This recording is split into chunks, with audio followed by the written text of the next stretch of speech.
పునర్జన్మ అనే పదం వినగానే మనిషికి తన ప్రస్తుత జీవితం మొదటిది అనే భావన స్ఫురిస్తుంది. ఈ జీవనం చాలించిన తర్వాత రాబోయే కాలంలోనో లేక యుగంలోనో మరో జన్మ ఉండడం తథ్యం అనే విశ్వాసమే ఈ పునర్జన్మ అనే భావనకు మూలం. అలాగే జీవితంలో అనేక మలుపులు మార్పులు రావడాన్ని కూడా మరో జన్మతో పోలుస్తారు.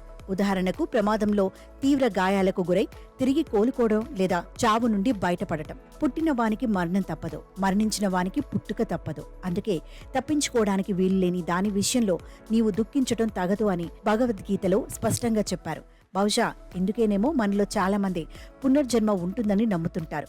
ఒకరు చనిపోయినప్పుడు ఆ శరీరంలో వివిధ రకాల శక్తులు నశిస్తాయని నిపుణులు చెబుతుంటారు. మొదట శరీరం చనిపోతుంది, తర్వాత ఇంద్రియాలు, తర్వాత శ్వాస నశిస్తాయి. అయితే ఆస్ట్రేలియాలో ప్రస్తుతం జరుగుతున్న ప్రయోగం శరీరంతో పాటు సమస్త అవయవాలను పునరుద్ధరించే ప్రక్రియ చేపడుతున్నారు.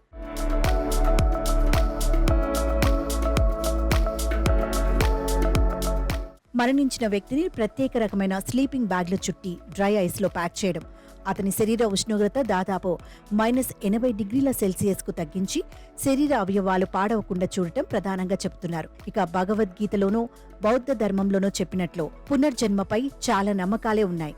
కానీ అవన్నీ అందమైన ఊహలే.